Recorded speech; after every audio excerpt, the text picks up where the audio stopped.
ಬಹು ನಿರೀಕ್ಷಿತ ದುರಂಧರ್ 2 ಚಿತ್ರದ ಟ್ರೇಲರ್ ಬಿಡುಗಡೆಯಾದ ಕ್ಷಣದಿಂದಲೇ ಸಿನಿಪ್ರಿಯರ ನಡುವೆ ಭಾರೀ ಚರ್ಚೆಗೆ ಕಾರಣವಾಗಿದೆ. ಟ್ರೇಲರ್ ನೋಡಿದವರಿಗೆ ಮೊದಲನೇ ಕ್ಷಣದಲ್ಲೇ ಗೊತ್ತಾಗುವುದು ಒಂದೇ ವಿಷಯ. ಈ ಸಿನಿಮಾ ಸಂಪೂರ್ಣ ಆಕ್ಷನ್ ಆಧಾರಿತವಾಗಿರಲಿದೆ.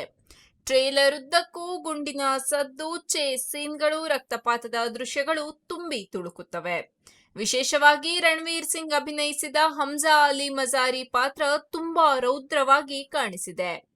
ಟ್ರೇಲರ್ನಲ್ಲೇ ಅವರು ರಕ್ತ ಹರಿಸುತ್ತಾ ಶತ್ರುಗಳನ್ನ ಹೊಡೆದುರುಳಿಸುವ ದೃಶ್ಯಗಳು ಆಕ್ಷನ್ ಪ್ರಿಯರಿಗೆ ಹಬ್ಬದಂತಾಗಿದೆ.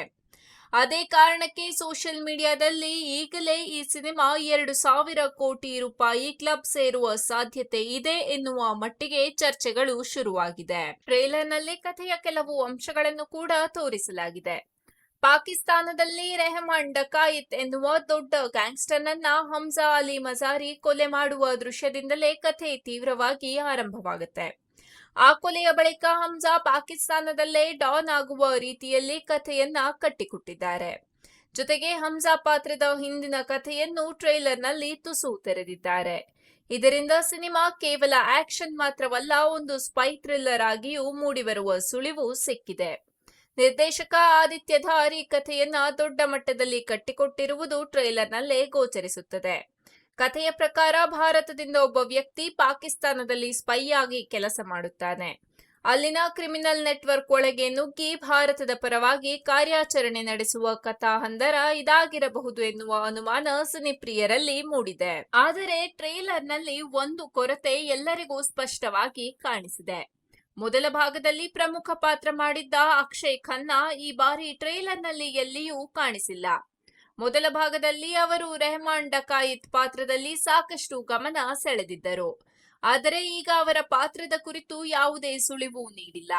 ಅದು ಅಭಿಮಾನಿಗಳಲ್ಲಿ ಸ್ವಲ್ಪ ಬೇಸರಕ್ಕೂ ಕಾರಣವಾಗಿದೆ. ಕೆಲವರು ಕನಿಷ್ಠ ಒಂದು ದೃಶ್ಯದಲ್ಲಾದರೂ ಅಕ್ಷಯ್ ಖನ್ನಾ ಕಾಣಿಸಿಕೊಳ್ಳಬೇಕಿತ್ತು ಎಂದು ಸೋಷಿಯಲ್ ಮೀಡಿಯಾದಲ್ಲಿ ಅಭಿಪ್ರಾಯ ವ್ಯಕ್ತಪಡಿಸಿದ್ದಾರೆ. ಆದರೆ ಕಥೆಯ ಟ್ವಿಸ್ಟ್ ಉಳಿಸಿಕೊಳ್ಳಲು ನಿರ್ದೇಶಕರು ಈ ಪಾತ್ರವನ್ನ ಗುಪ್ತವಾಗಿಟ್ಟಿರಬಹುದು ಎನ್ನುವ ಊಹೆಯೂ ಕೇಳಿಬರ್ತಿದೆ. ಟ್ರೇಲರ್ ಬಿಡುಗಡೆ ನಂತರ ಬೆಂಗಳೂರಿನಲ್ಲಿ ಈ ಚಿತ್ರದ ಮೇಲಿನ ಕ್ರೇಜ್ ಹೇಗಿದೆ ಅನ್ನೋದಕ್ಕೆ ಟಿಕೆಟ್ ಮಾರಾಟವೇ ಸಾಕ್ಷಿಯಾಗಿದೆ. ಮಾರ್ಚ್ 18ರಂದು ಸಂಜೆ 5 ಗಂಟೆಯಿಂದ ಆರಂಭವಾಗಲಿರುವ ಪ್ರೀಮಿಯರ್ ಶೋಗಳಿಗೆ ಟಿಕೆಟ್ ದರ ಗಗನಕ್ಕೇರಿದ್ದರೂ ಜನ ಮುಗಿಬಿದ್ದು ಖರೀದಿ ಮಾಡುತ್ತಿದ್ದಾರೆ. ಡಾ ರಾಜ್ಕುಮಾರ್ ರಸ್ತೆಯಲ್ಲಿರುವ ಓರಿಯನ್ ಮಾಲ್ನಲ್ಲಿ ಸಂಜೆ ಪ್ರದರ್ಶನಕ್ಕೆ 1,500 ರೂಪಾಯಿ ದರ ನಿಗದಿಪಡಿಸಲಾಗಿದೆ. ರಾತ್ರಿ 9:50 ಶೋಗೆ 1,300 ರೂಪಾಯಿ ಇದೆ. ಆದರೂ ಈ ಶೋಗಳು ಈಗಾಗಲೇ ಹೌಸ್ಫುಲ್ ಆಗಿವೆ. ಇದೇ ರೀತಿಯಲ್ಲಿ ಬ್ರಿಗೇಡ್ ರಸ್ತೆಯಲ್ಲಿ ಡೈರೆಕ್ಟರ್ಸ್ ಕಟ್ ಫೋರಂ ರೆಕ್ಸ್ನಲ್ಲಿ ಟಿಕೆಟ್ ದರ 2,000 ರೂಪಾಯಿಗಿಂತ ಮೇಲಿದೆ. ಮಾರ್ಚ್ 18ರಂದು ಇಲ್ಲಿ 4 ಪ್ರದರ್ಶನಗಳಿದ್ದರೂ ಅವೆಲ್ಲವೂ ಈಗಾಗಲೇ ಹೌಸ್ಫುಲ್ ಆಗಿವೆ. ಕೋರಮಂಗಲದ ನೆಕ್ಸಸ್ ಮಾಲ್ನ ಪಿವಿಆರ್ನಲ್ಲಿ ಪರಿಸ್ಥಿತಿ ಇನ್ನೂ ಬೇರೆ. ಇಲ್ಲಿ ಒಂದು ಟಿಕೆಟ್ ಬೆಲೆ 2,300 ರೂಪಾಯಿ ತಲುಪಿದೆ. ರಾತ್ರಿ ಶೋಗೆ 100 ರೂಪಾಯಿ ಡಿಸ್ಕೌಂಟ್ ನೀಡಿದರೂ ಕೂಡ ಟಿಕೆಟ್ ಪಡೆಯುವುದು ಬಹುತೇಕ ಅಸಾಧ್ಯವಾಗಿದೆ. ಬೆಂಗಳೂರಿನ ಸುಮಾರು 40 ಮಲ್ಟಿಪ್ಲೆಕ್ಸ್ಗಳಲ್ಲಿ ದುರಂಧರ್ 2ಗೆ ಭಾರೀ ಬೇಡಿಕೆ ಇರುವುದರಿಂದ ಟಿಕೆಟ್ ದರಗಳು ಕನಿಷ್ಠ 500 ರೂಪಾಯಿಯಿಂದ ಆರಂಭವಾಗುತ್ತಿವೆ. ಅಂದರೆ ಒಂದು ಕುಟುಂಬ ಸಿನಿಮಾ ನೋಡಲು ಹೋಗಬೇಕಾದರೆ ಸಾವಿರಾರು ರೂಪಾಯಿ ಖರ್ಚು ಮಾಡಬೇಕಾದ ಪರಿಸ್ಥಿತಿ ಇದೆ. ಇದರಲ್ಲಿ ಒಂದು ವಿಪರ್ಯಾಸವೂ ಇದೆ. ಕನ್ನಡ ಸಿನಿಮಾಗೆ 200 ರೂಪಾಯಿ ಖರ್ಚು ಮಾಡಲು ಯೋಚಿಸುವ ಕೆಲವರು ಇದೇ ಸಮಯದಲ್ಲಿ ದುರಂಧರ್ 2ಗೆ 1,500 ರೂಪಾಯಿಂದ 2,000 ರೂಪಾಯಿ ನೀಡಿ ಟಿಕೆಟ್ ಖರೀದಿಸಿರುವುದು ಚರ್ಚೆಗೆ ಕಾರಣವಾಗಿದೆ. ಇದು ಕನ್ನಡ ಚಿತ್ರರಂಗದ ಅಭಿಮಾನಿಗಳ ಮನೋಭಾವದ ಬಗ್ಗೆ ಮತ್ತೊಮ್ಮೆ ಪ್ರಶ್ನೆ ಎತ್ತಿದಂತಾಗಿದೆ.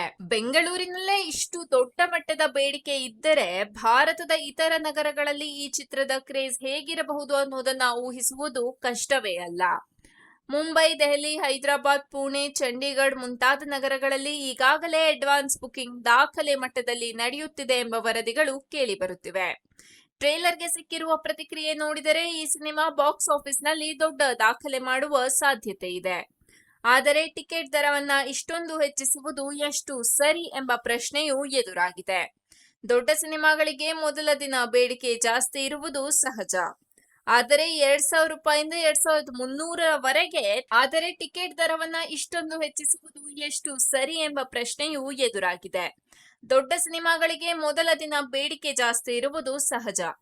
ಆದರೆ 2,000 ರೂಪಾಯಿಂದ 2,300ರವರೆಗೆ ದರ ಹೆಚ್ಚಿಸುವುದು ಅಂದರೆ ಸಾಮಾನ್ಯ ಪ್ರೇಕ್ಷಕರಿಗೆ ಅನ್ಯಾಯ ಎನ್ನುವ ಮಾತುಗಳು ಕೇಳಿಬರ್ತಿವೆ. ಸಿನಿಮಾ ಎಲ್ಲರಿಗೂ ಮನರಂಜನೆ ನೀಡುವ ಮಾಧ್ಯಮ. ಆದರೆ ಇಂತಹ ದರಗಳು ಸಾಮಾನ್ಯ ಜನರನ್ನ ಥಿಯೇಟರ್ಗಳಿಂದ ದೂರ ಮಾಡುವ ಸಾಧ್ಯತೆ ಇದೆ ಎನ್ನುವ ಚರ್ಚೆಯೂ ನಡೆಯುತ್ತಿದೆ. ಇನ್ನೊಂದು ಕುತೂಹಲಕರ ಸಂಗತಿ ಅಂದ್ರೆ ದುರಂಧರ್ 2 ಸಿನಿಮಾ ಬಿಡುಗಡೆಯಾಗುತ್ತಿರುವ ಕೆಲವೇ ದಿನಗಳಲ್ಲಿ ರಾಕಿಂಗ್ ಸ್ಟಾರ್ ಯಶ್ ಅಭಿನಯದ ಟಾಕ್ಸಿಕ್ ಸಿನಿಮಾ ಕೂಡ ಬಿಡುಗಡೆಯಾಗಲಿದೆ. ಈಗ ದುರಂಧರ್ 2 ಸೃಷ್ಟಿಸುತ್ತಿರುವ ಈ ಭಾರಿ ಕ್ರೇಜ್ ಮತ್ತು ಅಡ್ವಾನ್ಸ್ ಬುಕಿಂಗ್ ದಾಖಲೆಗಳನ್ನ ಟಾಕ್ಸಿಕ್ ಬ್ರೇಕ್ ಮಾಡುತ್ತಾ ಎಂಬ ಪ್ರಶ್ನೆ ಸಿನಿವಲಯದಲ್ಲಿ ಕೇಳಿ ಬರ್ತಿದೆ. ಯಶ್ ಅವರ ಪ್ಯಾನ್ ಇಂಡಿಯಾ ಕ್ರೇಜ್ ಗಮನಿಸಿದರೆ ಟಾಕ್ಸಿಕ್ ಕೂಡ ದೊಡ್ಡ ಮಟ್ಟದಲ್ಲಿ ಓಪನಿಂಗ್ ಪಡೆಯುವ ಸಾಧ್ಯತೆ ಇದೆ. ಆದರೆ ದುರಂಧರ್ 2 ಈಗಲೇ ಕ್ರೇಜ್ ಹುಟ್ಟು ಹಾಕಿರುವುದರಿಂದ ಮೊದಲ ದಾಖಲೆಗಳನ್ನ ಅದು ತನ್ನ ಹೆಸರಿನಲ್ಲಿ ಮಾಡಿಸಿಕೊಳ್ಳುವ ಸಾಧ್ಯತೆಯೂ ಇದೆ. ಒಟ್ಟಾರೆ ಹೇಳುವುದಾದರೆ ದುರಂಧರ್ 2 ಟ್ರೇಲರ್ ಬಿಡುಗಡೆಯಾದ ಕ್ಷಣದಿಂದಲೇ ಸಿನಿಮಾ ಮಾರುಕಟ್ಟೆಯಲ್ಲಿ ಭಾರೀ ಚರ್ಚೆಗೆ ಕಾರಣವಾಗಿದೆ. ಟ್ರೇಲರ್ನಲ್ಲಿ ತೋರಿಸಿರುವ ಆಕ್ಷನ್, ಕಥೆಯ ಕುತೂಹಲ ಹಾಗೂ ರಣವೀರ್ ಸಿಂಗ್ ಅವರ ರೌದ್ರ ಪಾತ್ರ ಎಲ್ಲವೂ ಸೇರಿ ಈ ಚಿತ್ರವನ್ನ ದೊಡ್ಡ ಬಾಕ್ಸ್ ಆಫೀಸ್ ಸ್ಪರ್ಧೆಯ ಮಧ್ಯದಲ್ಲಿ ನಿಲ್ಲಿಸಿವೆ. ಈಗ ಸಿನಿಮಾ ಬಿಡುಗಡೆಯಾದ ಮೇಲೆ ಈ ನಿರೀಕ್ಷೆ ಎಷ್ಟು ಮಟ್ಟಿಗೆ ನಿಜವಾಗುತ್ತೆ ಅನ್ನೋದನ್ನ ಎಲ್ಲರೂ ಕಾದು ನೋಡ್ತಿದ್ದಾರೆ.